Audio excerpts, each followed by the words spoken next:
Él estaba de pie en el pequeño escenario improvisado de aquel lujoso restaurante, un niño de 10 años temblando ante una audiencia silenciosa. El joven rico le había exigido una canción a cambio de comida. El niño cerró los ojos, pensó en su hermana enferma y cantó. Y con la primera nota, el mundo se detuvo. El mundo de Lucas, a sus 10 años, tenía el peso de una responsabilidad demasiado grande para sus hombros delgados y el sabor amargo de la impotencia. Su universo era un único cuarto húmedo y mal iluminado en el corazón de un barrio olvidado por Dios. Un espacio que compartía con los dos pilares de su existencia: su madre, Elena, y su hermana pequeña, Sofía. Elena era una mujer cuya belleza se había marchitado prematuramente por la enfermedad y la pena. Una ceguera, producto de una diabetes mal controlada, la había sumido en un mundo de sombras, pero sus manos, ágiles y expertas, no dejaban de trabajar. Pasaba sus días tejiendo cestas de mimbre, sus dedos moviéndose con una memoria ancestral, creando belleza a partir de la nada para ganar las pocas monedas que los mantenían a Sofía, de 6 años. Era una pequeña y frágil vela luchando contra un viento implacable.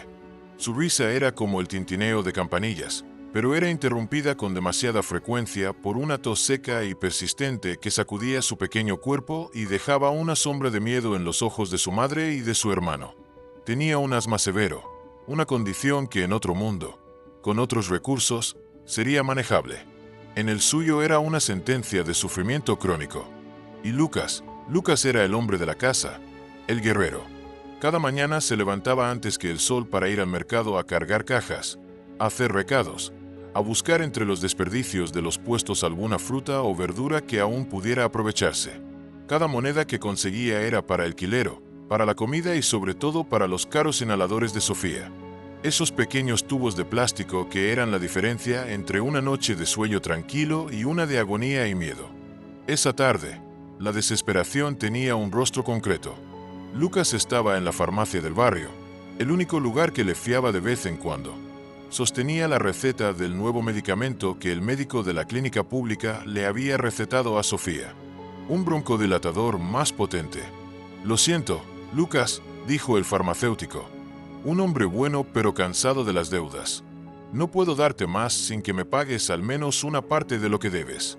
Este medicamento es muy caro». Lucas miró las pocas monedas sucias que tenía en la palma de la mano.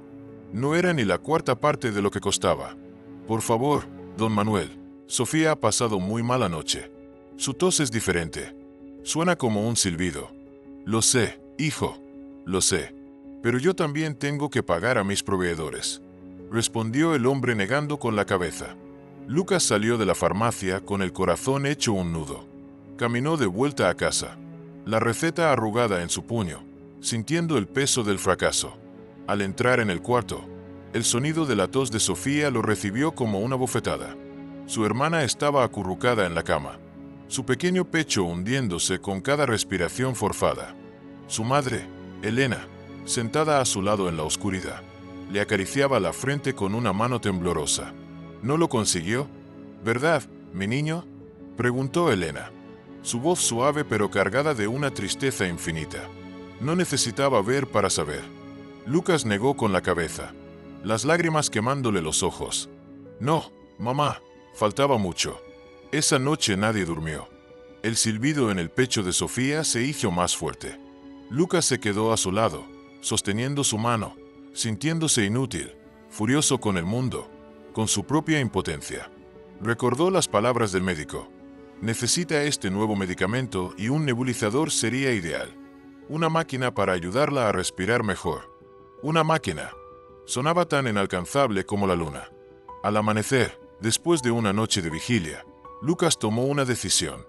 La desesperación era un combustible que quemaba su miedo. No podía conseguir más dinero en la Merced. Tenía que ir a donde estaba el dinero. Tenía que ir al centro, a la zona rica. Ese lugar que su madre siempre le había dicho que evitará. Un lugar de gente fría y coches que se movían demasiado rápido. Se despidió de su madre con un beso.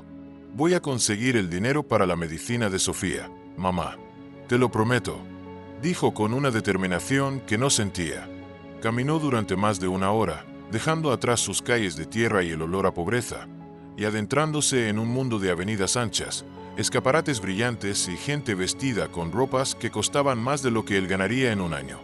Se sentía como un fantasma, un pequeño punto sucio en un paisaje de pulcritud opulencia. El hambre comenzó a roer el estómago. No había comido nada desde las tortillas del día anterior. Fue el olor a comida lo que lo guió. Un aroma delicioso a pan recién horneado, a carne asada, a especies exóticas. Provenía de un restaurante. La Belle Époque rezaba un letrero dorado sobre una imponente puerta de madera. A través de los enormes ventanales, veía a gente riendo, brindando con copas de vino, comiendo platos que parecían obras de arte. Lucas se quedó allí, en la acera, hipnotizado por la escena. No se atrevía a pedir. Solo observaba su estómago vacío protestando con cada carcajada que oía desde el interior. Esperaba quizás que un camarero saliera con sobras, que un cliente de corazón blando le diera una moneda al salir. Esperaba un pequeño milagro. Pasó una hora. El sol comenzó a ponerse, tiñendo el cielo de naranja. Lucas temblaba, no solo de hambre, sino también de frío. Estaba a punto de rendirse, de volver a casa derrotado.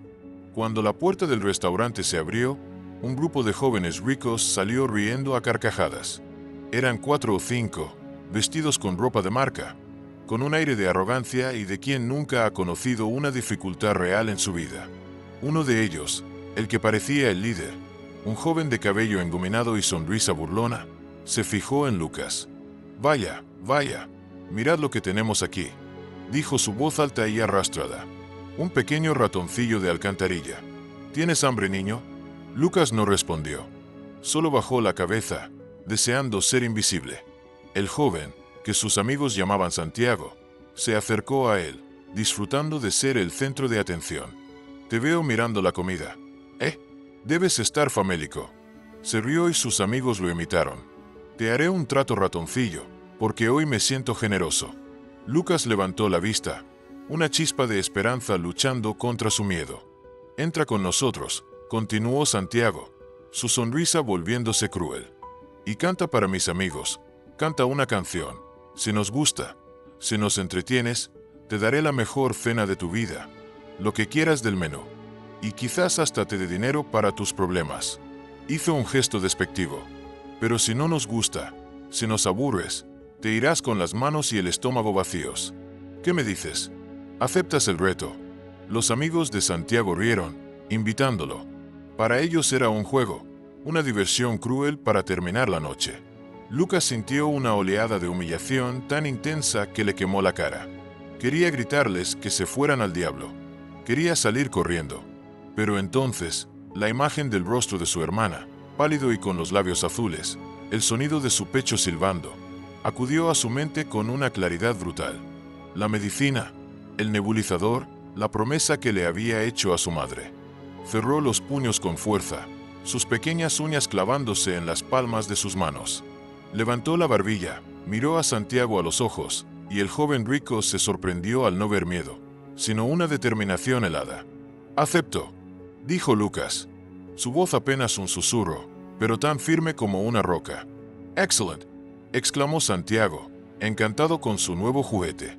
«Vamos, amigos, el espectáculo va a comenzar».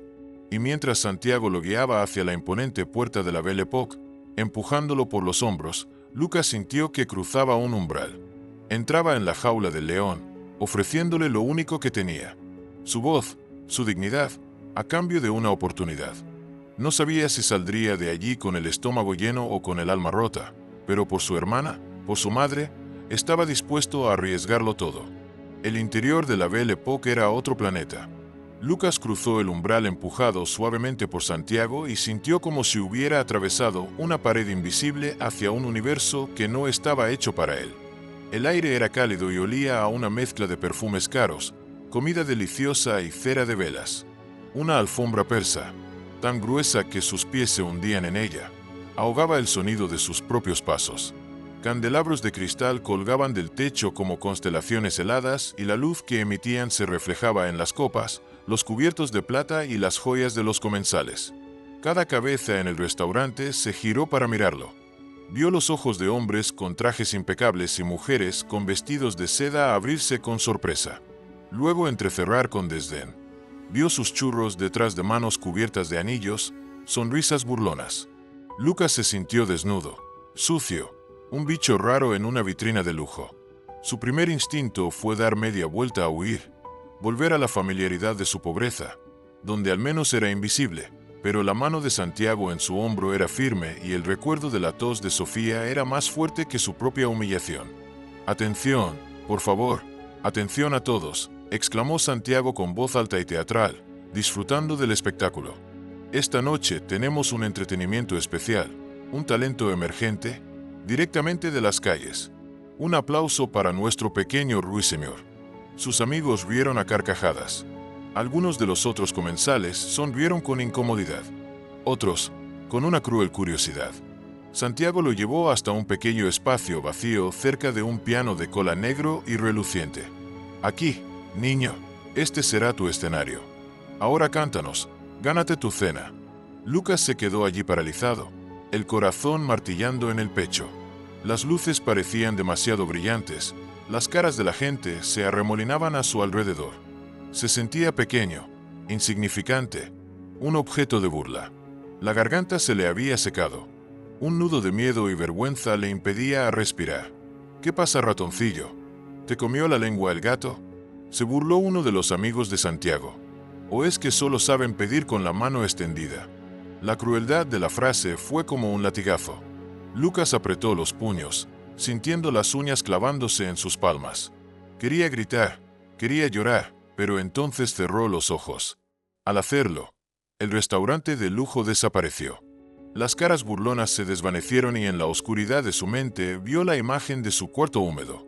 Vio el rostro de su madre, Elena, sus manos tejiendo incansablemente en la penumbra. Vivió a su hermana, Sofía, durmiendo, su pequeño pecho subiendo y bajando con un esfuerzo doloroso. Cantar no era para esa gente, cantar era para ellas. Era el único regalo que él tenía para darles, la única medicina que no costaba dinero. En una mesa apartada, en un rincón discreto, un hombre mayor observaba la escena con una expresión de profundo disgusto. Era don Alejandro Villafranca, un magnate de la industria musical, un hombre que había dedicado su vida a descubrir y cultivar el verdadero talento. Ahora, a sus 70 años, vive semi-retirado, perseguido por la sombra de una tragedia personal. Observar a Santiago y a sus amigos humillar a aquel niño era como echar sal en su herida más profunda. Un recuerdo doloroso lo asaltó. Su propio hijo, David, un joven y brillante pianista, diciéndole con frustración años atrás: «Papá, el arte no es un producto, no es una mercancía, es el alma haciéndose oír». David había muerto joven en un accidente, dejando a don Alejandro con una fortuna inmensa y un silencio eterno en la sala de música de su casa. Ver a aquel niño, un alma claramente necesitada, siendo tratado como un juguete, como un objeto para el entretenimiento de unos bárbaros ricos, le revolvió el estómago. Se sintió cómplice solo por estar allí, por no hacer nada.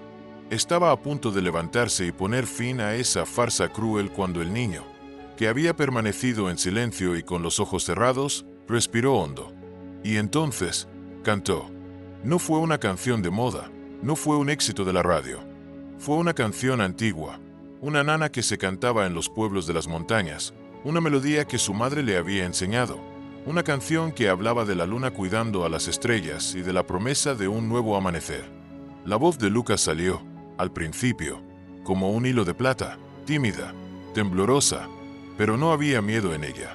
Había una pureza cristalina, una claridad que cortó el murmullo del restaurante como un cuchillo. Su voz no era la de un niño de 10 años, era la voz de una alma vieja, una voz que contenía el peso de la responsabilidad, la amargura de la injusticia, sobre todo, un amor tan inmenso y tan profundo que era casi insoportable. Cantaba con los ojos aún cerrados, sus manos hechas puños a los costados, su cuerpo menudo vibrando con la emoción de la melodía. Cada nota era perfecta, cargada de un sentimiento que ningún conservatorio podía enseñar. Su voz se elevó, llenando cada rincón de la sala, y con ella el silencio comenzó a extenderse. Primero fueron los amigos de Santiago. Sus risas se ahogaron en sus gargantas, sus sonrisas burlonas se congelaron en sus rostros, reemplazadas por una expresión de pura estupefacción. Santiago lo miraba con la boca ligeramente abierta, incapaz de procesar lo que estaba oyendo. Luego, el silencio se contagió al resto de las mesas. Las conversaciones se detuvieron a media frase. Los tenedores y cuchillos quedaron suspendidos en el aire. Los camareros, que se movían con la eficiencia silenciosa de los profesionales, se quedaron paralizados en medio del salón, las bandejas en sus manos olvidadas. El restaurante entero, ese templo del lujo y la indiferencia, quedó sumido en un silencio absoluto, reverente.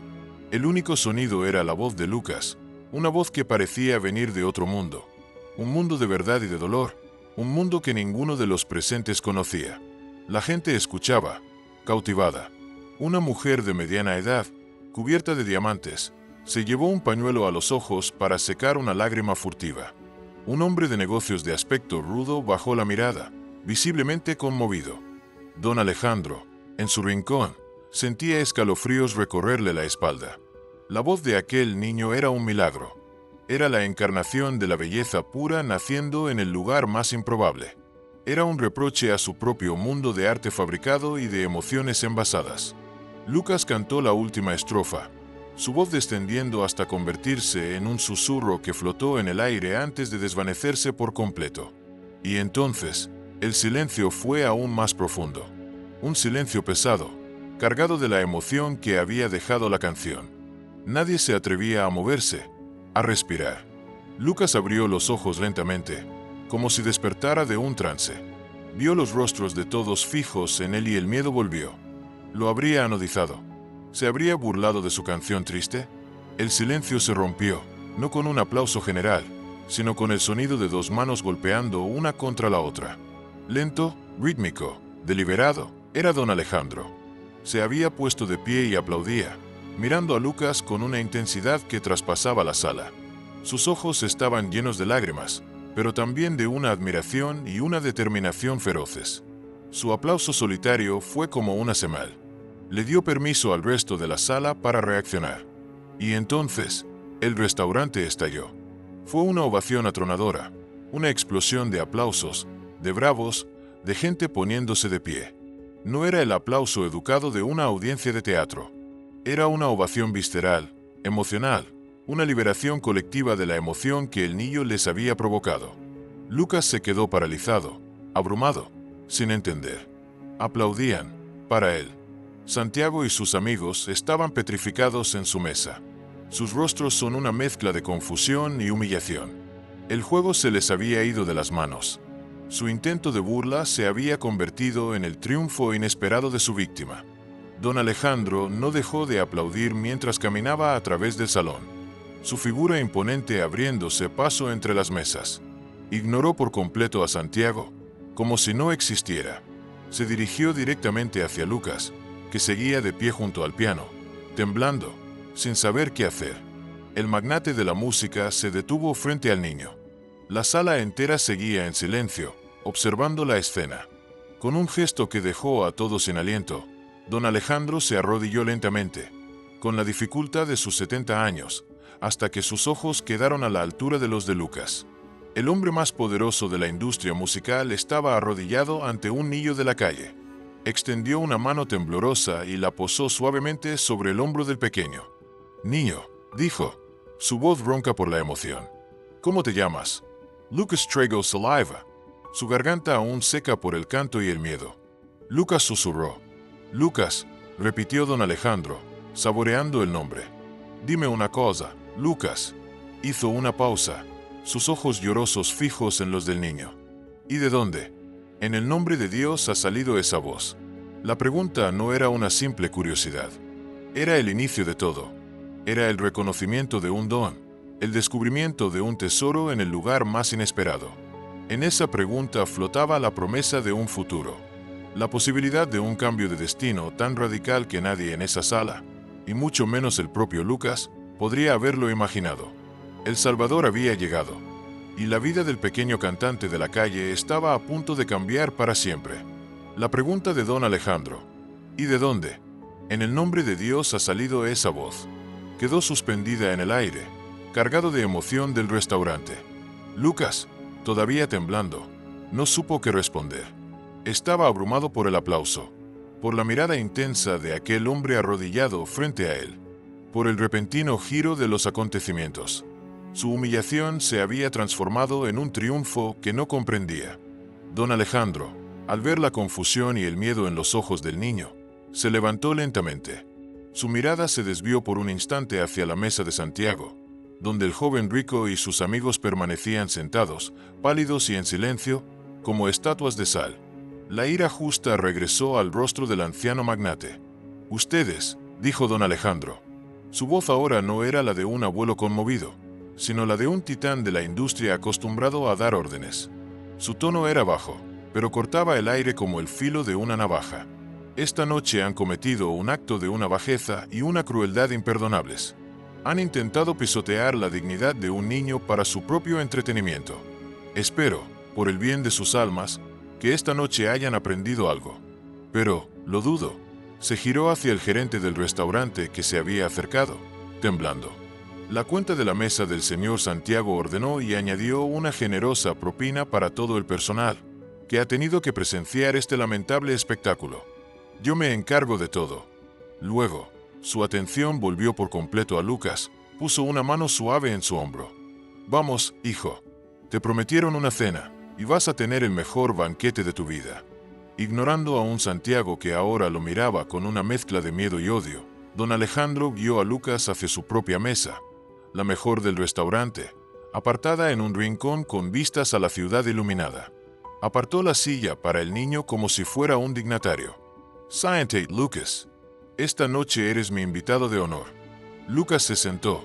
Sus pies sucios ni siquiera tocaban el suelo. Un camarero se acercó de inmediato. «Señor Villafranca, el niño desea algo en especial». «Traiga la carta», dijo don Alejandro, «y una limonada fresca. Y para empezar quizás un plato de sus mejores jamones y quesos». Luego miró a Lucas. «¿Te gusta el jamón, Lucas?» El niño asintió, mudo. Nunca en su vida había probado el jamón del que hablaban los ricos. Mientras comían, don Alejandro no lo presionó. Dejó que el niño devorara el pan caliente con mantequilla, los quesos, el jamón, con el hambre honesta de quien no ha comido en todo el día. Solo cuando Lucas hubo saciado la parte más urgente de su apetito, el anciano comenzó a hablar. Su voz suave y paternal. Lucas dijo, «La canción que cantaste era una nana muy antigua. ¿Quién te la enseñó?» «Mi mamá», respondió Lucas en voz baja, sintiéndose un poco más seguro. «Me la cantaba a mí y a mi hermana para dormir». «¿Tienes una hermana?», afirmó don Alejandro, más que preguntar. Lucas asintió. «Se llama Sofía. Tiene 6 años. ¿Y tu mamá? ¿Ella también canta así de bien?». Una sombra cruzó el rostro de Lucas. Ella cantaba. Ahora llamó. «Está enferma». Y dudó. Pero algo en la mirada amable de aquel hombre lo impulsó a continuar. «Y es ciega». Don Alejandro sintió una punzada en el corazón. La historia se complicaba. Se volvía más trágica. Un niño de 10 años con una voz de ángel, cuidando de una madre ciega y una hermana pequeña. «¿Y tu papá, Lucas?» «No tengo», respondió él con una simplicidad que era más dolorosa que cualquier lamento. «Se fue cuando Sofía era un bebé. Mamá dice que se convirtió en una estrella fugaz». Poco a poco, con la paciencia de un confesor, don Alejandro fue desgranando la historia de Lucas. El niño, que nunca antes había hablado de sus problemas con un extraño, sintió una necesidad inmensa de contarle a aquel hombre. Le habló de la tos de Sofía, de la medicina que no podía comprar, del nebulizador que era un sueño imposible. Le habló de las manos de su madre, de cómo tejía cestas sin ver, de su cansancio, de su tristeza. Le habló de su trabajo en el mercado, del peso de las cajas, de la lucha por cada moneda. Don Alejandro escuchaba en silencio. Cada palabra del niño era un ladrillo más en el muro de su propia vergüenza, a la vez de su creciente determinación. La vida de aquel niño era una epopeya de sacrificio y amor que dejaba en ridículo sus propios dramas de millonario solitario. El recuerdo de su propio hijo, David, volvió a él.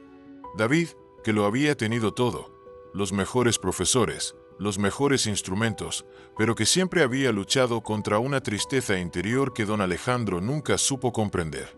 Y ahora, este niño, que no tenía nada, cantaba con una pureza que su propio hijo habría envidiado. Cuando Lucas terminó su relato, el plato principal había llegado, un filete tierno con patatas que el niño miraba como si fuera un tesoro. «Lucas», dijo don Alejandro, su decisión ya tomada. «Esta noche no ha sido una casualidad. Tu voz, tu historia, me han conmovido de una forma que no sentía en muchos, muchos años. Y no voy a dejar que las cosas sigan así. Te hice una promesa en el mercado, aunque no lo sabías. Te prometí que te ayudaría. Y voy a cumplirla». Llamó a su chofer. «Javier, ven a recogerlos a la Belle Époque y trae mantas y una cesta con comida caliente de la cocina de casa, la mejor que tengamos». Luego, se volvió hacia Lucas. «Cuando termines de cenar, te llevaré a casa. Y quiero conocer a tu madre y a tu hermana». El viaje de vuelta a la Mercedes en el Rolls Royce de don Alejandro fue aún más surrealista para Lucas que el viaje de ida en el coche de policía. Estaba sentado sobre el cuero suave, una cesta llena de comida caliente a su lado, y el hombre más importante que había conocido en su vida, tratándolo con un respeto y un cariño que lo abrumaba. Cuando llegaron a su calle sin asfaltar, los vecinos salieron a las puertas, susurrando, señalando el coche de lujo que se había detenido frente a la humilde vivienda de los Martins. Lucas bajó, sintiéndose extrañamente cohibido. «Mamá, ya volví», dijo al entrar en el cuarto oscuro. Elena, su madre, que había estado sentada en la cama, angustiada por su tardanza, se levantó de un salto al oír su voz. «Lucas, hijo mío, ¿dónde estabas?» «Estaba muerta de miedo». «Estoy bien, mamá, y he traído a alguien», dijo Lucas nervioso. Don Alejandro entró en la habitación. Su alta figura parecía llenar todo el espacio. El contraste entre su elegante traje y la pobreza del cuarto era brutal. Marta no podía verlo, pero podía sentir su presencia, el olor caro de su colonia, el silencio de su poder. «Buenas noches, señora», dijo don Alejandro con una voz suave y respetuosa. «Mi nombre es Alejandro Villafranca. Su hijo me ha hecho un gran favor esta noche, y he venido a agradecérselo». Con paciencia y delicadeza, don Alejandro, ayudado por Lucas, le explicó a Elena lo que había sucedido. Le habló de la canción, de la emoción que había sentido, de la promesa que le había hecho a Lucas. Marta escuchaba en silencio, sus manos ciegas aferradas a las de su hijo, su rostro una mezcla de incredulidad, miedo y una incipiente esperanza. En ese momento, desde la otra cama, se oyó una tos seca, perruna, que sacudió el pequeño cuerpo de Sofía.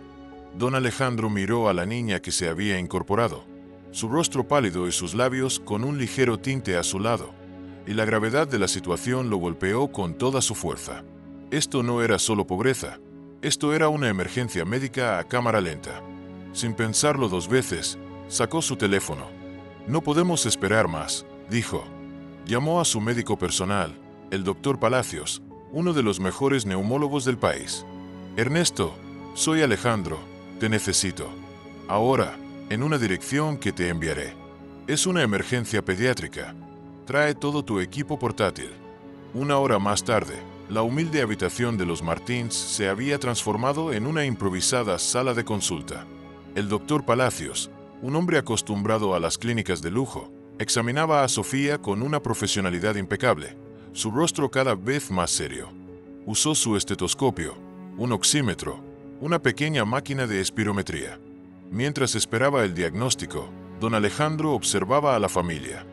Vio la dignidad de Elena, su amor feroz por sus hijos. Vio la valentía de Lucas, su mirada fija en el médico, asumiendo el papel de protector.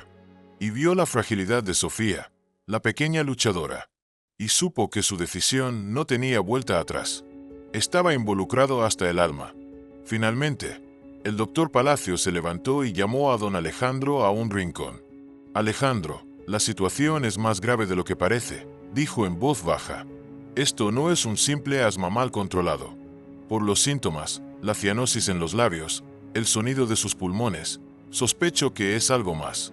Algo congénito». «Congénito, ¿qué quieres decir?», preguntó don Alejandro. El miedo se apoderó de él. Podría ser fibrosis quística en una etapa avanzada o una malformación cardíaca que está afectando a sus pulmones. La clínica pública, con sus recursos limitados, probablemente lo ha estado tratando como asma, pero es mucho más complejo. Ha estado recibiendo el tratamiento equivocado durante años. El médico lo miró a los ojos. Necesita ser hospitalizada inmediatamente para hacerle un diagnóstico completo.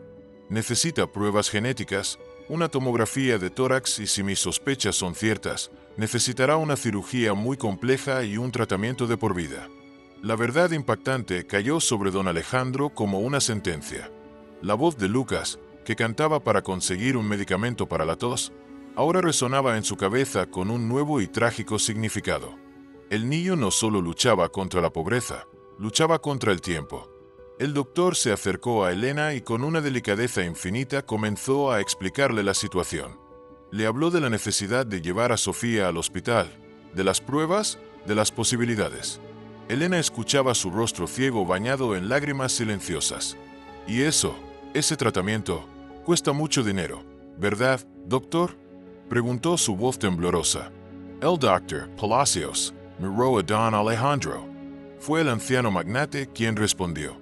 Se acercó y puso una mano sobre el hombro de Elena. Señora, dijo con una voz firme y llena de una nueva autoridad. La autoridad del que ha encontrado su propósito. A partir de este momento, el dinero no volverá a ser un problema para esta familia. Nunca. Yo me haré cargo de todo. De la hospitalización de Sofía, de la cirugía, de su tratamiento, de todo lo que necesite. Y también de sus cuidados, señora, y de la educación de Lucas. Miró a Lucas, que lo observaba con los ojos muy abiertos, procesando la magnitud de lo que estaba ocurriendo. Salvaste una vida esta noche, Lucas, con tu voz. Ahora déjame a mí salvar la de tu hermana. La promesa estaba hecha. El pacto estaba sellado. El niño que había cantado para ganarse la cena había conseguido mucho más. Había conseguido un ángel de la guarda. Pero el camino que tenían por delante estaba lleno de incertidumbre. La batalla por la vida de Sofía apenas comenzaba y pondría a prueba la fortaleza de todos ellos. El dilema moral de Lucas, al saber quién era la mujer a la que salvó, aún no se había resuelto. Y esa verdad, cuando saliera a la luz, amenazaba con complicarlo todo aún más. La promesa de don Alejandro en la humilde habitación de la Merced no fue una declaración vacía. Fue el inicio de un torbellino de acción. Esa misma noche, una ambulancia privada, equipada con la más alta tecnología, transportó a la pequeña Sofía a la ala pediátrica del Hospital San Judas. Elena, la madre de Lucas, fue admitida en el mismo hospital para una evaluación completa. Su protesta ahogada por una mezcla de miedo, agotamiento y la firme pero amable insistencia de don Alejandro. Para Lucas fue como ser arrancado de su realidad y trasplantado a un sueño. Dejó su cuarto húmedo y oscuro y de repente se encontró en un mundo de sábanas blancas y almidonadas, de pasillos silenciosos y del olor antiséptico de la esperanza cara. Don Alejandro les había conseguido un pequeño apartamento dentro del complejo residencial del hospital, un lugar destinado a las familias de pacientes de larga duración. Tenía una cama de verdad para él, una cocina pequeña pero reluciente y una ventana que, en lugar de dar a un muro de ladrillos, mostraba una vista de los cuidados jardines del hospital. Los primeros días fueron un desenfoque de batas blancas, pruebas médicas y conversaciones en voz baja. El diagnóstico de Sofía fue confirmado y era aún más grave de lo que el doctor Palacios había temido. Sufría de una rara malformación cardíaca congénita que estaba causando una hipertensión pulmonar severa. Cada tos, cada silbido en su pecho, era su pequeño corazón luchando una batalla perdida. Necesita una cirugía a corazón abierto y pronto, explicó el jefe de cardiología pediátrica, un hombre de renombre mundial, al que don Alejandro había sacado de un congreso en Zúrich. Es una operación de alto riesgo, pero es su única oportunidad. Sin ella, me temo que no le quedan muchos meses. La noticia cayó como una losa sobre la pequeña familia. Lucas veía a su madre, Elena, rezando en silencio en un rincón del apartamento, sus dedos ciegos recorriendo las cuentas de un rosario gastado. Y veía a su hermana, Sofía, tan pequeña e inconsciente del peligro, jugando con los juguetes nuevos que don Alejandro le había traído. Y él, Lucas, se sentía atrapado en medio, el único que comprendía la magnitud de la generosidad que los rodeaba y la fragilidad de la vida que intentaban salvar. Fue entonces cuando surgió el primer obstáculo real. Y no vino de los médicos ni de la enfermedad, sino del corazón de su propia madre. Una tarde, Mientras don Alejandro revisaba con ellos los detalles de la preparación para la cirugía, Elena lo interrumpió. Don Alejandro dijo, su voz temblorosa pero firme. No podemos aceptar esto. Lucas y el anciano la miraron, sorprendidos. Le agradezco desde el fondo de mi alma todo lo que ha hecho, continuó ella. Nos ha dado un techo, comida, los mejores médicos. Ha salvado a mi hija hasta ahora. Pero esto, una cirugía que cuesta lo que nunca veremos en 1000 vidas. Es demasiado. No podemos aceptar una caridad tan grande. Tenemos nuestra dignidad. Era el orgullo de los que nunca han tenido nada. La desconfianza de quien ha aprendido que los regalos grandes siempre vienen con un precio oculto. Tenía miedo. Miedo a la deuda. Miedo de no poder pagarla nunca. Miedo de este hombre poderoso que había entrado en sus vidas de forma tan abrupta. Gente como usted, señor, no hace estas cosas por nada. Susurró, sus ojos ciegos llenos de lágrimas. ¿Qué querrá a cambio de la vida de mi hija? Don Alejandro sintió una punzada de dolor ante la pregunta. Vio en Elena no a una mujer desagradecida, sino a una madre aterrorizada defendiendo lo único que le quedaba. Su honor. Se acercó a ella. Se sentó a su lado. Con una delicadeza infinita, tomó sus manos trabajadas entre las suyas. Elena, dijo, usando su nombre de pila por primera vez. Tiene razón. No hago esto por nada. Lo hago por egoísmo. Ella frunció el ceño, confundida. Hace 5 años perdí a mi único hijo, David. Confesó don Alejandro, su voz quebrándose por primera vez. Era un músico brillante, un joven lleno de vida. Y desde que se fue, mi vida ha sido un desierto. Mi fortuna, mis empresas, todo se convirtió en polvo, en cenizas sin sentido. Hizo una pausa, luchando contra la emoción. Y entonces, la otra noche, en ese restaurante, oía a su hijo cantar. Y la voz de Lucas, su pureza, su dolor, me recordó a mi David. Me recordó lo que era sentir algo de verdad. Me despertó de un largo sueño. Miró a Elena, sus ojos llenos de una sinceridad devastadora. Usted me pregunta qué quiero a cambio. Le diré lo que quiero. Quiero la oportunidad de ayudar. Quiero usar mi dinero, que para mí ya no tiene valor, para salvar a una niña que tiene toda la vida por delante. Quiero sentarme en esa sala de espera y rezar por Sofía como no pude rezar por mi propio hijo. Quiero ver a Lucas convertirse en el gran artista que está destinado a ser.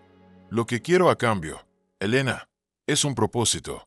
Su familia me está dando una razón para levantarme por la mañana. Me están sanando tanto como yo intento ayudarles a ustedes.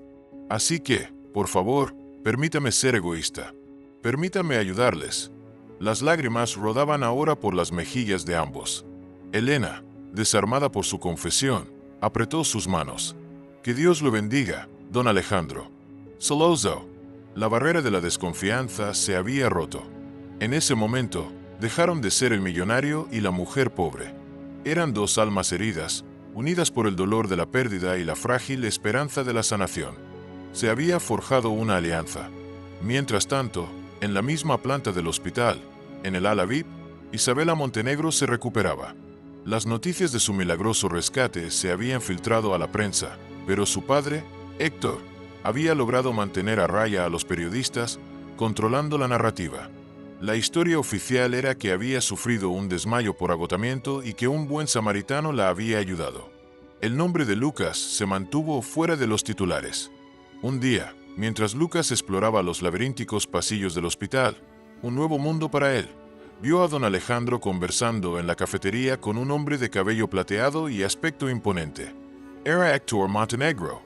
Lucas se detuvo en seco, escondiéndose detrás de una columna.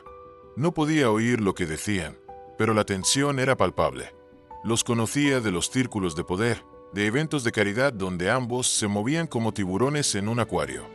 Una recuperación notable la de tu hijo Héctor, decía don Alejandro con cortesía. Sí, tuvo suerte. Un colapso por estrés, respondió Héctor bruscamente. ¿Y tú, Alejandro? ¿Qué te trae por aquí? No sabía que frecuentan las salas pediátricas. Un asunto personal, dijo don Alejandro evasivo. Apadrino el caso de una niña con una condición cardíaca complicada. Lucas sintió un escalofrío. Estaban hablando de Sofía, y el amable don Alejandro conocía al padre de la hiena. ¿Eran amigos? ¿Socios? El mundo, que por un momento había parecido tener sentido, volvía a complicarse.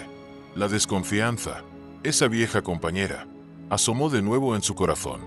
Los días previos a la cirugía de Sofía fueron una agonía. La familia improvisada se unió como nunca. Don Alejandro pasaba la mayor parte del día con ellos. Le leía a Sofía. La hacía reír con sus torpes intentos de imitar voces de animales. Hablé durante horas con Elena sobre la vida, sobre la fe, y con Lucas. Con Lucas forjó un vínculo especial.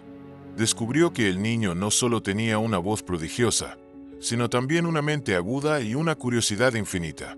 Comenzaron a hablar de música. Don Alejandro le habló de los grandes compositores, de la ópera, del jazz.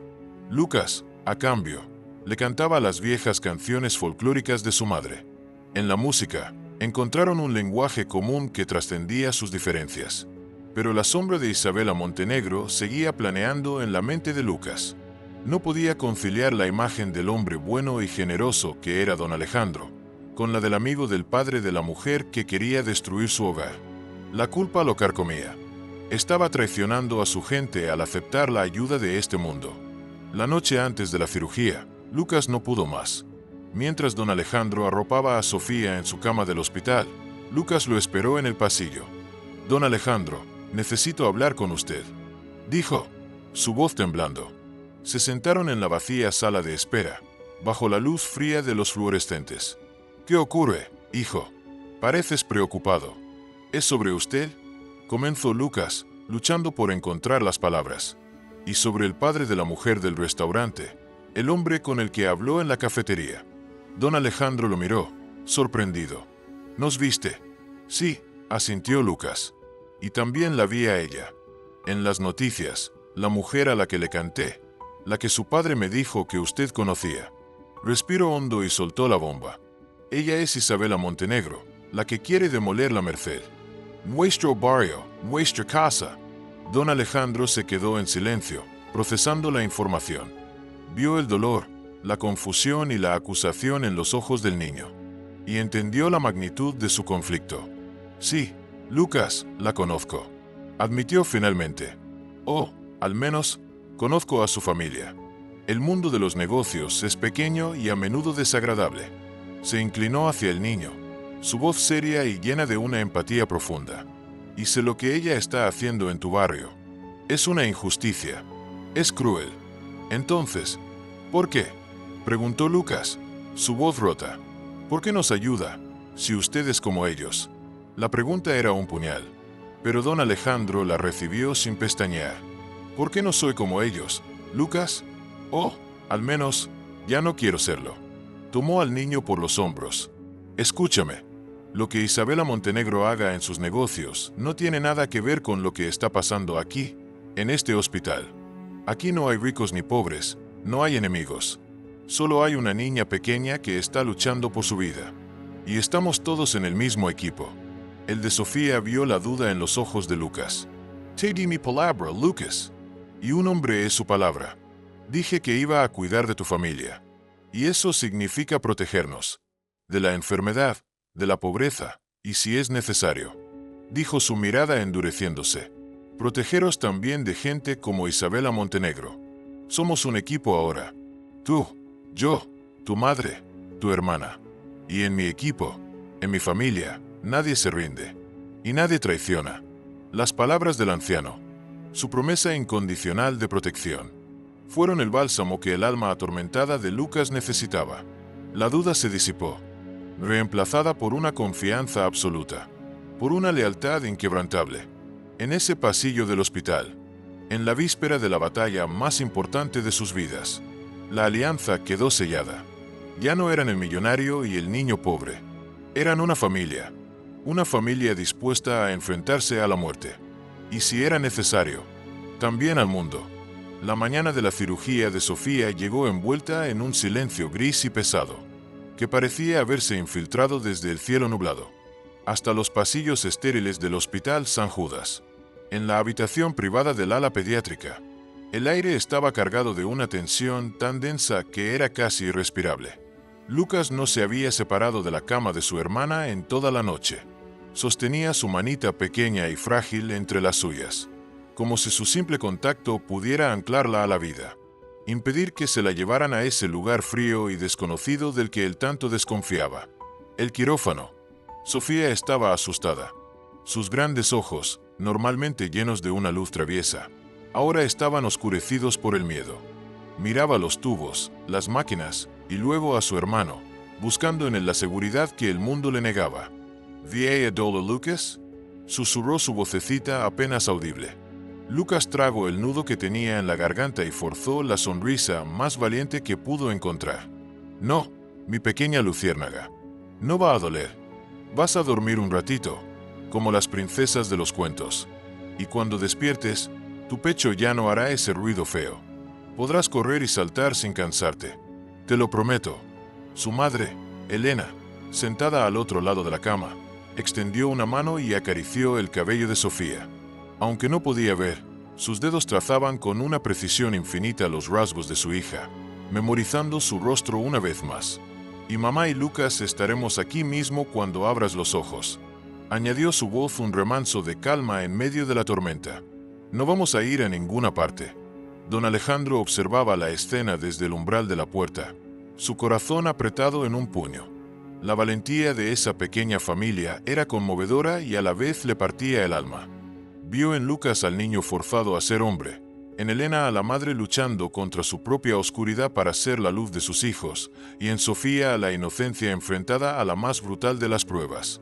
Cuando los enfermeros llegaron con la camilla para llevarse a Sofía, el momento se sintió como un desgarro. Lucas se aferró a la mano de su hermana hasta el último segundo, hasta que la puerta del pasillo se cerró, llevándola. Se quedó mirando la puerta cerrada, su pequeña figura temblando, y fue entonces cuando sintió una mano grande y firme posarse en su hombro. «Era Don Alejandro. Es una luchadora, Lucas, como su hermano», le dijo el anciano, su voz ronca por la emoción. La sala de espera de la unidad de cirugía cardíaca se convirtió en su mundo durante las siguientes horas. Era un espacio impersonal, con sillas incómodas y una luz fluorescente que parecía resaltar la ansiedad en los rostros de todos los que esperaban. Don Alejandro, Elena y Lucas se sentaron juntos, formando una pequeña isla de solidaridad en medio de un mar de angustia ajena. Las horas se arrastraron con una lentitud exasperante. Cada tic-tac del reloj en la pared era un martillazo. Lucas no podía quedarse quieto. Caminaba de un lado a otro del pasillo, su mente una tortura de «¿y si? ¿Y si la cirugía salía mal? ¿Y si su hermana no despertaba?». La promesa que le había hecho, que todo estaría bien, ahora le pesaba como una montaña. Don Alejandro, viendo su angustia, lo llamó a su lado. «Ven, siéntate aquí, hijo. Caminar no hará que el tiempo pase más rápido». Lucas se sentó junto a él, sus manos retorciéndose. «¿Sabes, Lucas?», comenzó el anciano, su mirada perdida en la distancia. «Mi hijo, David, él odiaba los hospitales. Decía que el silencio aquí era falso, que estaba lleno de gritos que nadie oía». Era la primera vez que don Alejandro hablaba de su hijo con tanto detalle. Lucas lo escuchó, cautivado. Él era músico, un pianista extraordinario. Sus manos eran mágicas sobre las teclas, pero su corazón estaba triste. Y yo nunca supe cómo llegar a él.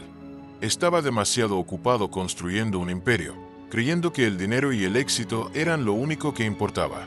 Cuando murió, me di cuenta de que tenía las manos llenas de oro, pero el alma completamente vacía. Miró a Lucas, y en sus ojos había una profunda pena. «Tu voz, Lucas. Cuando te oí cantar en ese restaurante, fue como si oyera a mi David por un instante. La misma pureza, el mismo dolor hermoso. Me recordaste que todavía había belleza en el mundo. Me recordaste que todavía podía sentir». Don Alejandro metió la mano en el bolsillo de su chaqueta y sacó un pequeño objeto de plata. Era un diapasón, una horquilla metálica usada para afinar instrumentos. «Este era de David», dijo, poniéndolo en la mano de Lucas. Lo llevaba a todas partes.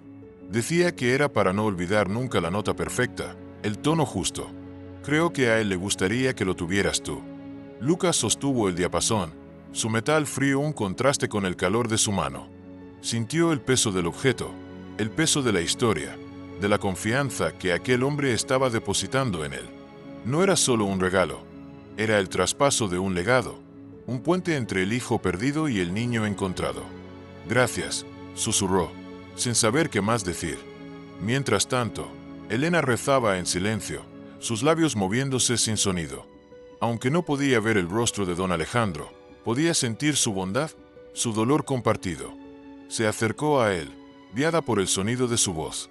«Usted también ha perdido a un hijo, ¿verdad, don Alejandro?», preguntó ella con suavidad.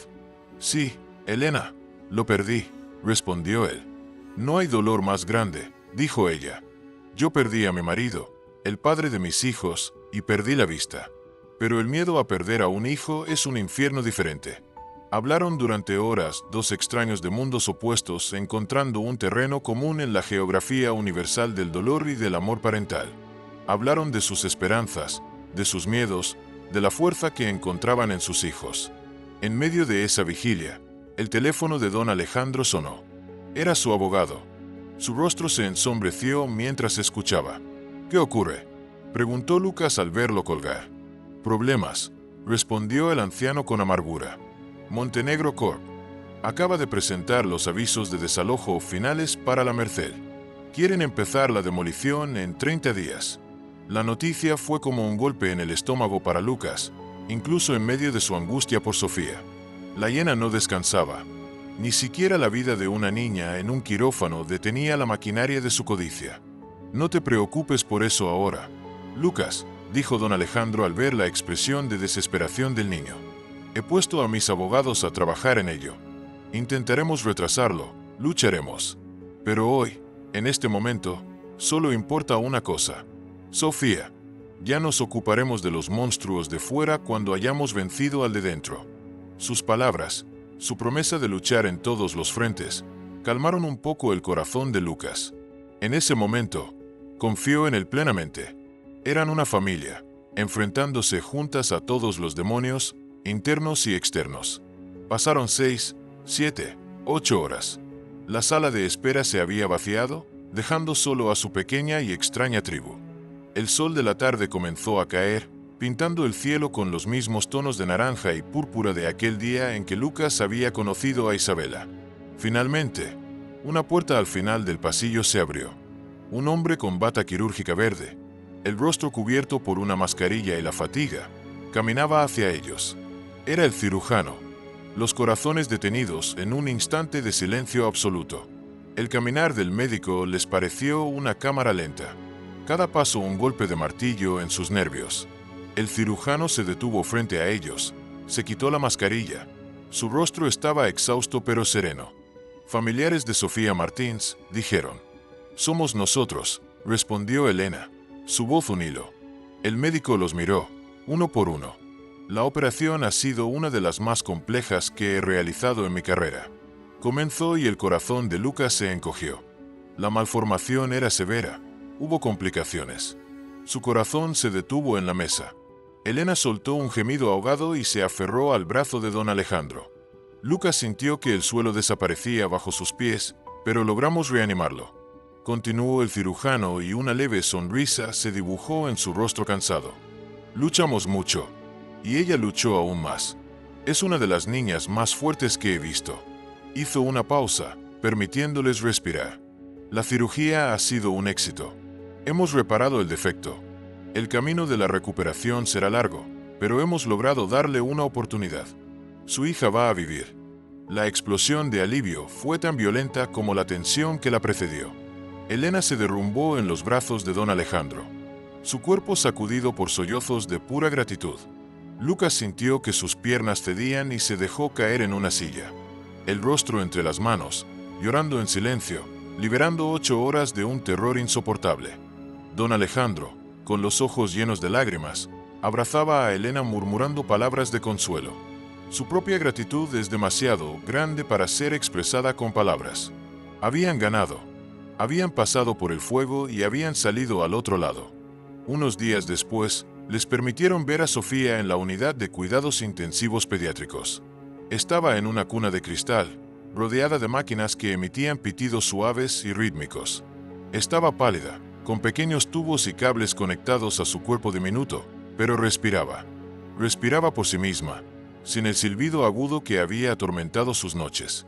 Lucas se acercó a la cuna, su corazón latiendo con una ternura dolorosa. Sofía tenía los ojos cerrados, pero al sentir su presencia, sus párpados temblaron y se abrieron lentamente. Lo miró, y una débil sonrisa se formó en sus labios. Lucas susurró, su voz apenas un soplo. Él le tomó la mano, con cuidado de no mover los cables. «Estoy aquí, mi luciérnaga. Estoy aquí». Ella apretó su mano con una fuerza sorprendente. Lo miró a los ojos, y en su mirada había una petición. «Cántame, Lucas. Susurro. Canta la canción de mamá». Lucas sintió que un nudo se formaba en su garganta. Miró a su madre y a don Alejandro, que observaban la escena desde la puerta, con los rostros surcados por lágrimas silenciosas que brillaban bajo la luz artificial del hospital. Sus ojos reflejaban una mezcla de alivio profundo y esperanza renovada tras tantas noches de angustia. Con un gesto casi imperceptible, Lucas asintió, sintiendo el peso de ese momento sagrado sobre sus hombros pequeños pero fuertes.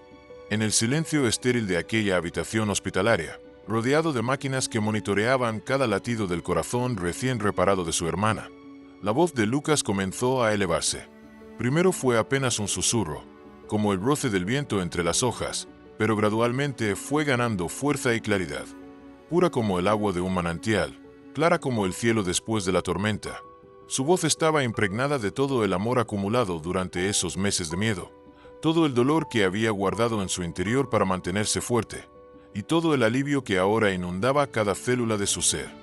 Cantó la vieja nana que su madre les había enseñado desde la cuna, aquella melodía ancestral que hablaba de la luna vigilante y las estrellas protectoras que nunca abandonan a los niños durante la noche.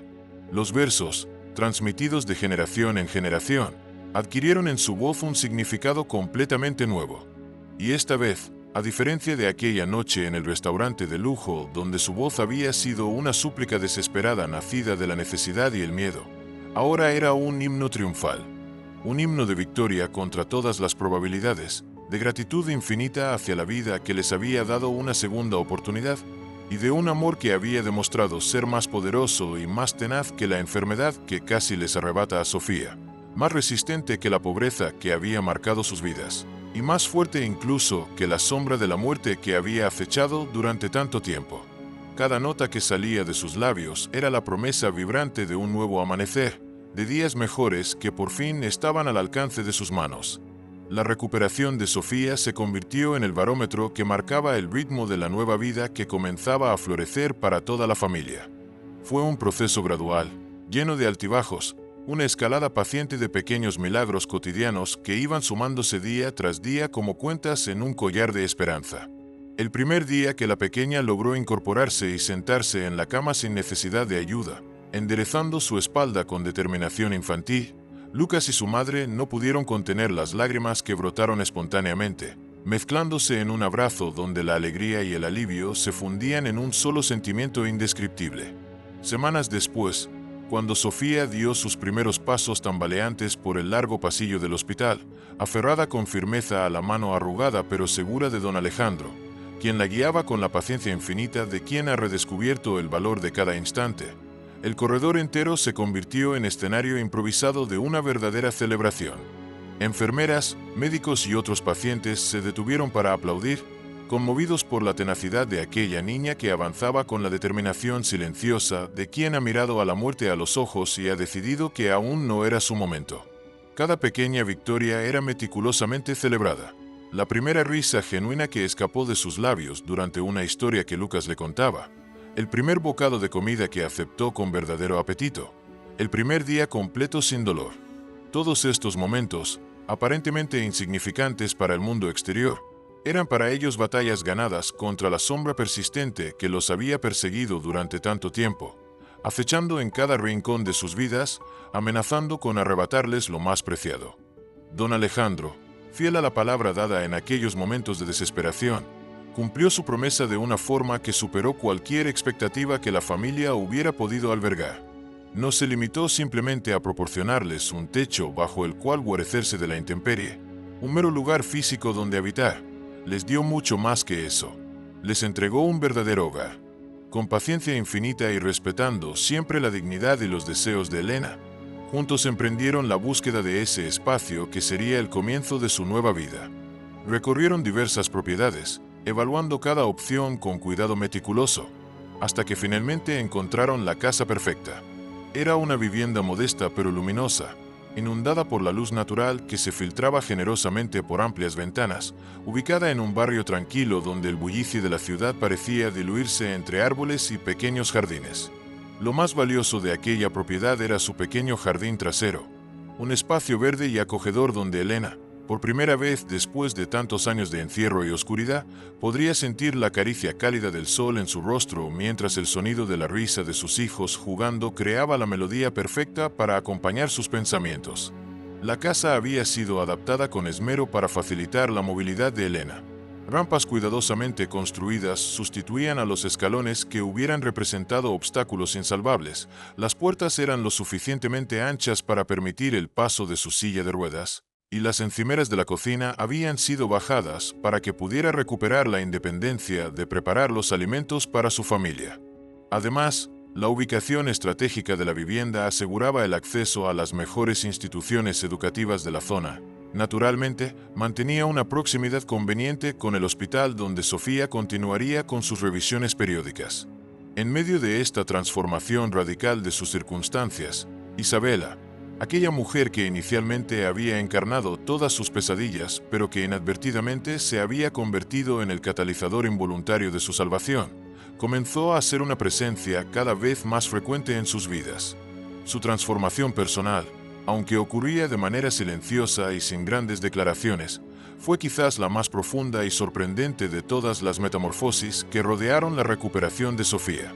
Aquel día crucial en la sala de espera del hospital, mientras aguardaban con el alma en vilo noticias sobre la cirugía de la pequeña, algo fundamental se había quebrado irreversiblemente dentro de Isabela. La coraza impenetrable que durante años había construido a su alrededor, aquella armadura de frialdad calculadora que le había valido el apodo de la hiena en los círculos empresariales, se había hecho añicos en cuestión de horas. Los fragmentos rotos de esa máscara dejaron al descubierto lo que siempre había estado oculto debajo: la niña asustada que una vez fue, la joven vulnerable que había huido desesperadamente de la pobreza y que, en su frenética carrera hacia la seguridad material, había extraviado algo mucho más valioso que cualquier posesión: su propia alma. Al principio, sus visitas al hospital mientras Sofía se recuperaba eran breves y tensas, marcadas por un silencio incómodo y una culpa casi palpable que parecía pesar sobre sus hombros. Posteriormente, cuando la familia se instaló en su nuevo hogar, Isabela continuó apareciendo, siempre cargada de regalos extravagantes para los niños y elaboradas cestas de alimentos gourmet para Elena. Traía juguetes costosos, ropa de diseñador, dispositivos electrónicos de última generación, como si intentara comprar el perdón con objetos materiales, reproduciendo inconscientemente el mismo patrón que había regido su vida entera. Sin embargo, con el transcurso de las semanas, algo comenzó a cambiar sutilmente. Isabela fue comprendiendo, gracias a la honestidad transparente de aquella familia que no se deslumbraba con lo material, que lo verdaderamente valioso que podía ofrecerles no eran sus regalos costosos, sino algo mucho más simple y a la vez infinitamente más valioso: su presencia auténtica, su tiempo, su atención genuina. Poco a poco, los obsequios ostentosos fueron dando paso a gestos más significativos, tardes dedicadas a sentarse junto a Elena, escuchando con atención sincera las historias de su vida antes de perder la vista, leyéndole el periódico con paciencia o simplemente compartiendo en silencio la tranquilidad del jardín. Con Sofía desarrolló un vínculo especial, aprendiendo a trenzar su cabello como nunca nadie le había enseñado a ella, inventando juegos que respetaban las limitaciones temporales de la niña en recuperación, descubriendo en sí misma una ternura que jamás había tenido oportunidad de expresar. Pero fue con Lucas con quien forjó el vínculo más inesperado, paradójicamente, el más profundo de todos. El niño, al principio, la trataba con una frialdad cortés que apenas disimulaba su desconfianza. No podía olvidar, ni quería hacerlo, que ella era la misma mujer que había planeado meticulosamente la destrucción de la Merced, su hogar, el vecindario entero donde residían todas las personas que constituían su comunidad. Sin embargo, tampoco podía ignorar el hecho innegable de que, Sin la intervención decisiva de Isabela, sin su dinero y sus conexiones, su hermana Sofía no habría sobrevivido. Su corazón infantil, pero ya curtido por experiencias que habrían doblegado a muchos adultos, se encontraba atrapado en esa paradoja aparentemente irresoluble. ¿Cómo reconciliar en una misma persona a la enemiga declarada y a la salvadora providencial? Consciente de ese conflicto interno que atormentaba al niño, fue Isabela quien finalmente dio el paso crucial hacia una verdadera reconciliación. Una tarde especialmente apacible, mientras el sol comenzaba su descenso tiñendo el cielo de tonalidades anaranjadas y púrpuras, sentada junto a Lucas en un rincón tranquilo del pequeño jardín de su nueva casa, rodeada por el aroma dulce de las flores recién plantadas, Isabela encontró el valor para desnudar su alma y confesarle su propia historia, una narrativa dolorosa que jamás había compartido con nadie. Le habló de su infancia en un barrio muy parecido a La Merced, donde las calles polvorientas y los edificios desgastados formaban el escenario de sus primeros recuerdos. Le contó sobre las noches en que el frío se colaba por las grietas de las paredes, sobre los días de humillación constante en la escuela por llevar zapatos rotos y uniformes heredados. Le describió el hambre que apretaba su estómago como un puño invisible, esa sensación de vacío que se volvía tan familiar como su propio nombre. Le reveló el juramento solemne que hizo frente a un espejo roto a los 12 años, cuando prometió a su reflejo fragmentado que nunca más sería débil, que nunca más dependería de la compasión ajena para sobrevivir. Me convertí en todo lo que odiaba. Lucas, le dijo, sus ojos ahora inundados de lágrimas que brillaban como pequeños diamantes bajo la luz suave del atardecer que se filtraba por la ventana. Construí esta persona, esta máscara perfecta de frialdad y cálculo. Creí que levantando muros impenetrables de dinero y poder estaría a salvo de mi pasado, que nadie podría volver a hacerme daño. Pero lo único que logré fue encerrarme a mí misma en una prisión de soledad absoluta, donde el eco de mis propios pensamientos era mi única compañía real. Hizo una pausa, su mirada perdida en el horizonte antes de volver a fijarse en el rostro atento del niño. Tú, con tu canción que emergía desde lo más profundo de tu alma, con ese coraje desinteresado que mostraste por tu familia, tú fuiste quien empezó a derribar esos muros que había construido con tanto esmero durante años. Sin pretenderlo, sin buscarlo, me mostraste lo verdaderamente pobre que era en realidad, a pesar de todas mis posesiones materiales. Lucas la escuchó en completo silencio, absorbiendo cada palabra, cada inflexión de su voz. Y por primera vez desde que la conoció, vio más allá de la apariencia de la hiena. Sus ojos de niño, madurados prematuramente por las circunstancias, percibieron a una mujer profundamente herida, a otra superviviente del mismo sistema implacable que había intentado aplastar a su propia familia. Y su corazón, educado en la escuela de la compasión por las enseñanzas silenciosas de su madre, comenzó a entender las complejas capas de la persona que tenía frente a él.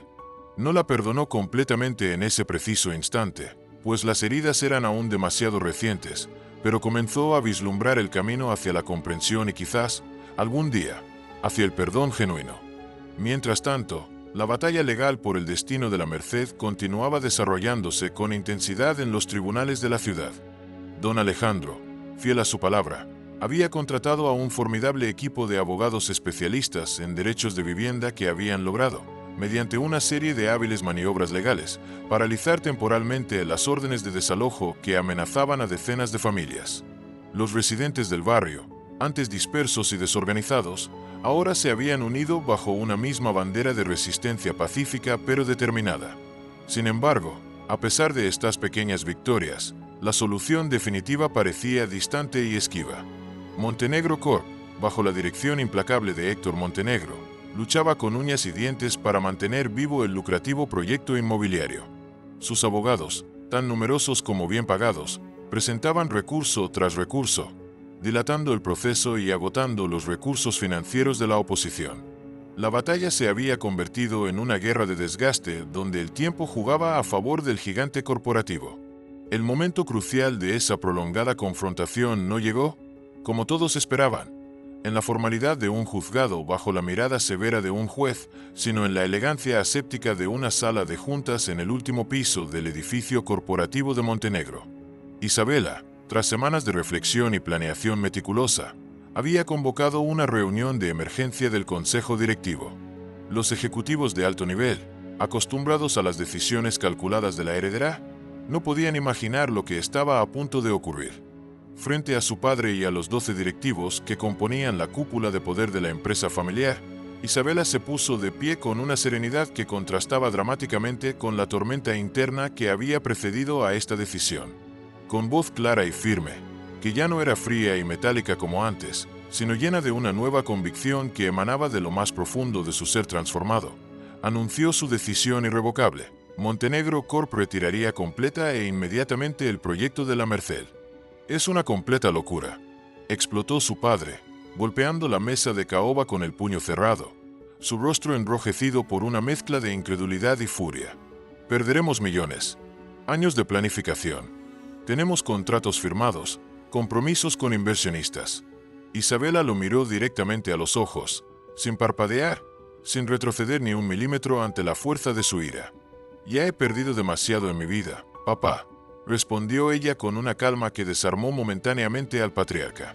He perdido mi humanidad, mi capacidad de empatía. He perdido mi alma en el proceso de convertirme en lo que tú querías que fuera. Es hora de empezar a recuperarla, y este es el primer paso necesario. Luego, en un giro que dejó atónitos a todos los presentes, incluido su padre, Isabela dirigió su mirada hacia los directivos, quienes permanecían en silencio, observando con fascinación el histórico enfrentamiento entre padre e hija. Y no solo retiro el proyecto actual, continuó, su voz adquiriendo fuerza y convicción con cada palabra pronunciada. Propongo un plan completamente nuevo, un plan de regeneración urbana responsable que transformará no solo el barrio, sino la imagen misma de nuestra empresa.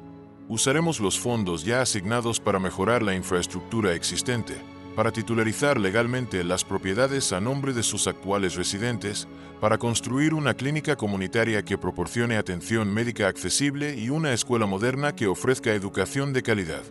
Montenegro Corp va a devolverle a esa comunidad la dignidad que intentamos arrebatarle, y en el proceso, quizás recuperemos algo de nuestra propia dignidad perdida. Su propuesta, elaborada meticulosamente con el asesoramiento de expertos en desarrollo urbano sostenible, no era simplemente un acto de caridad.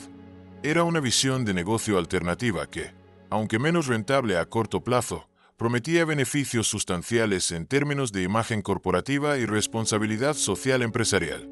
Aquella iniciativa se convirtió en la obra maestra de Isabela, su verdadero acto de redención personal y profesional. Utilizó toda la inteligencia estratégica y el poder que había acumulado durante años no para demoler y desplazar, sino para construir y elevar.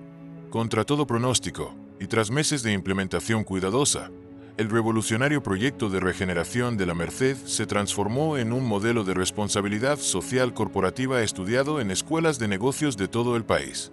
Isabela, antes conocida despectivamente como la hiena en los círculos empresariales por su agresividad implacable, comenzó a ser reconocida como una visionaria que había redefinido el concepto de desarrollo urbano ético en el siglo XXI. En paralelo a esta transformación del barrio y de la propia Isabela, la vida de Lucas experimentaba su propia metamorfosis extraordinaria. Con la salud de su madre y su hermana finalmente aseguradas gracias a la intervención providencial de don Alejandro, y con la estabilidad económica que nunca antes había conocido, el talentoso niño pudo por fin dedicarse plenamente al cultivo de su propio don excepcional. Don Alejandro, encontrando en esta misión un propósito renovado para su existencia y un homenaje viviente a la memoria de su hijo David, cuyo talento musical había quedado silenciado prematuramente, estableció una pequeña pero prestigiosa fundación dedicada específicamente a descubrir y nutrir el talento musical de niños provenientes de entornos desfavorecidos. Lucas, como era natural, se convirtió en el primer y más brillante becado de esta iniciativa filantrópica.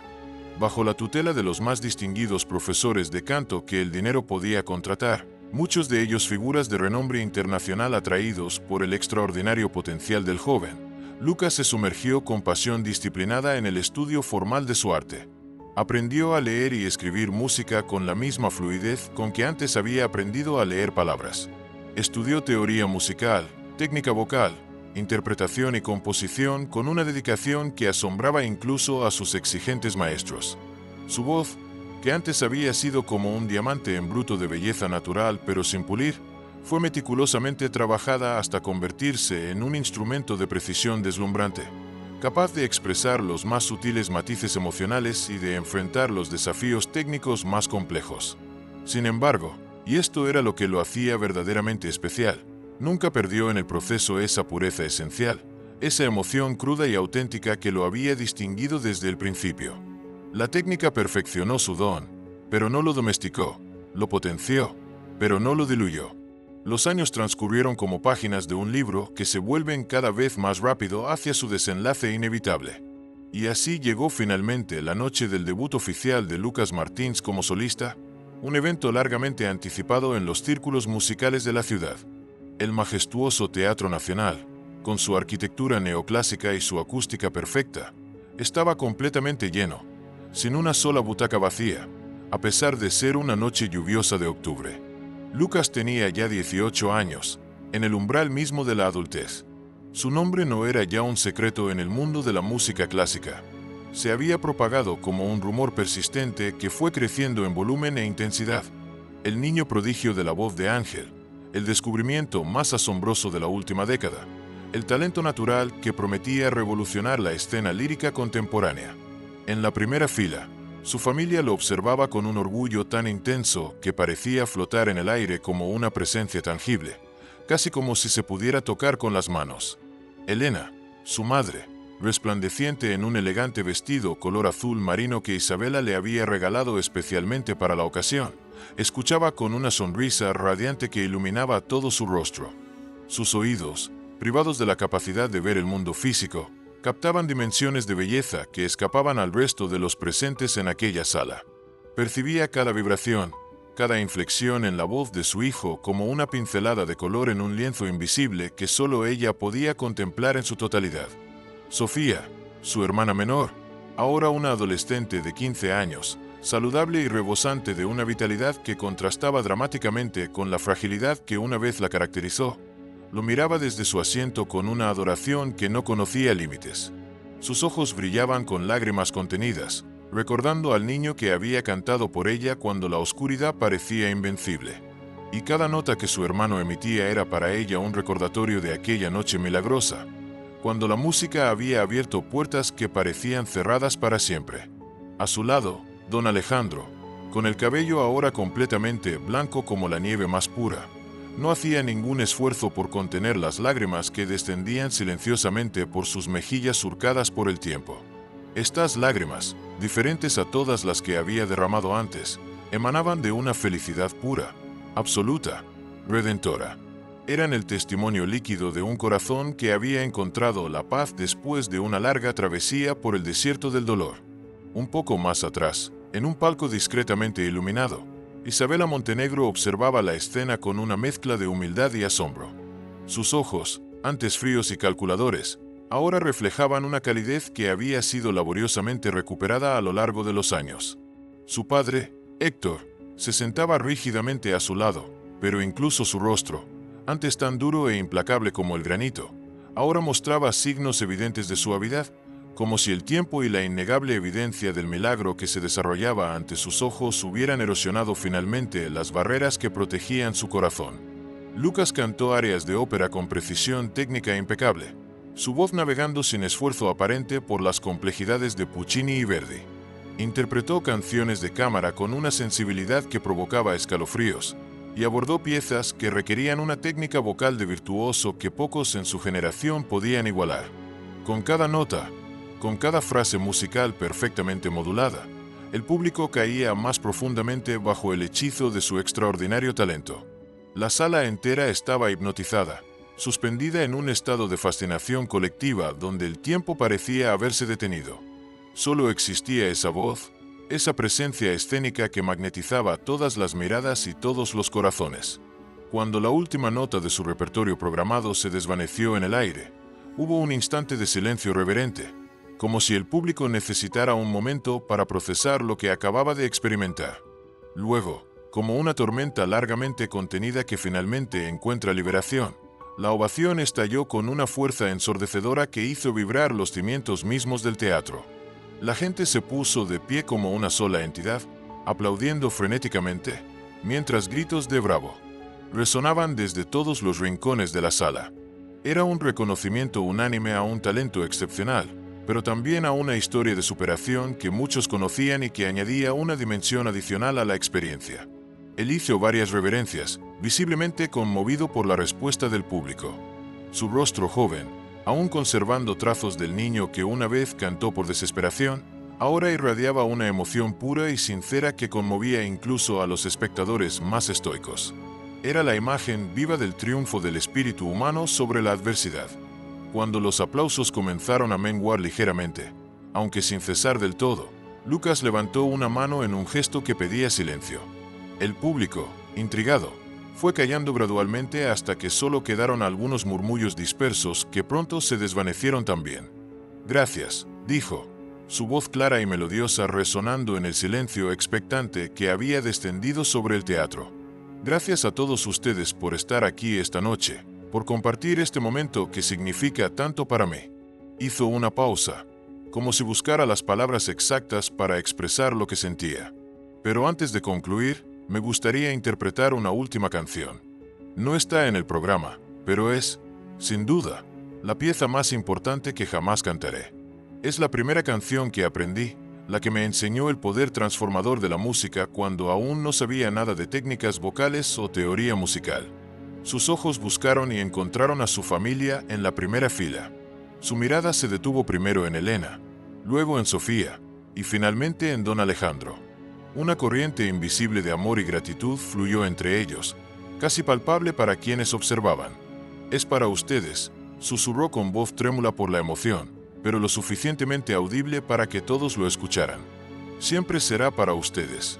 Y entonces, sin acompañamiento de piano, sin la seguridad de una orquesta que lo respaldara, completamente a capella, la voz de Lucas se elevó en el aire como un ave majestuosa alzando el vuelo. Los primeros compases de la melodía, simples pero profundamente conmovedores, hicieron que muchos en el público reconocieran inmediatamente la vieja nana tradicional. Cantó la canción de la luna y las estrellas con una pureza cristalina que parecía desafiar las leyes de la acústica. Era la misma melodía que su madre le había cantado incontables veces en la oscuridad de su humilde habitación, cuando el futuro parecía un horizonte inalcanzable y los sueños eran lujos que no podían permitirse.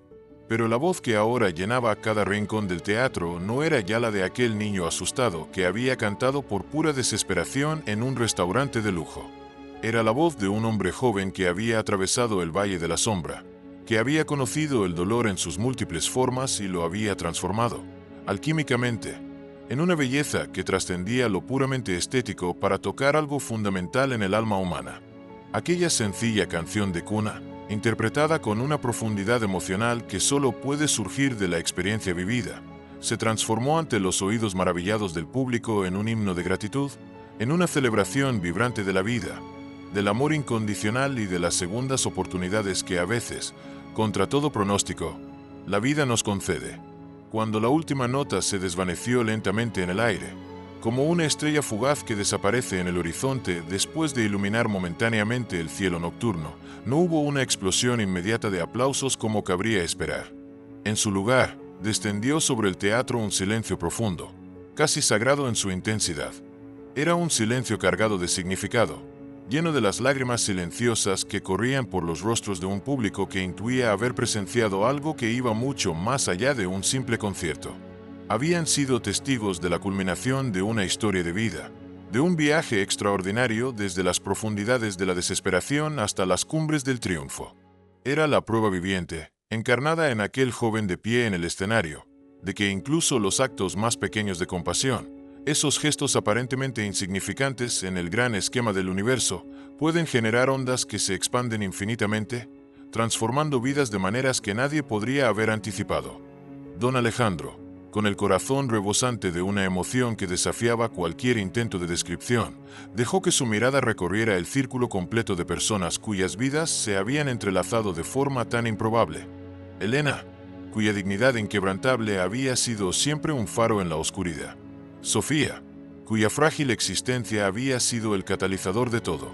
Lucas, brillando en el escenario como un testimonio viviente del poder del talento combinado con la determinación. Y finalmente, Isabela en su palco, quien había encontrado redención en el camino más inesperado. Sus vidas, tan dispares en sus orígenes, tan divergentes en sus trayectorias iniciales, se habían entretejido en un tapiz de una belleza y complejidad que ninguno de ellos habría podido imaginar. Todo había comenzado con los elementos más simples y primordiales: un niño hambriento buscando ayuda para su familia, una mujer inconsciente de su propio vacío interior, y una canción que sirvió de puente entre mundos aparentemente irreconciliables. Y ese punto de partida tan humilde, tan frágil en su simplicidad, se había transformado a lo largo de los años en una sinfonía majestuosa de redención, amor y esperanza que continuaría resonando mucho después de que las luces del teatro se apagaran esa noche. El niño pobre que había salvado una vida con su voz y su coraje había terminado, sin proponérselo, salvando a todos los que entraron en contacto con su historia, incluido a sí mismo. Y esa realización, pensó don Alejandro mientras las primeras palmas comenzaban a romper tímidamente el silencio, era sin duda la música más hermosa que jamás había escuchado o escucharía en toda su vida.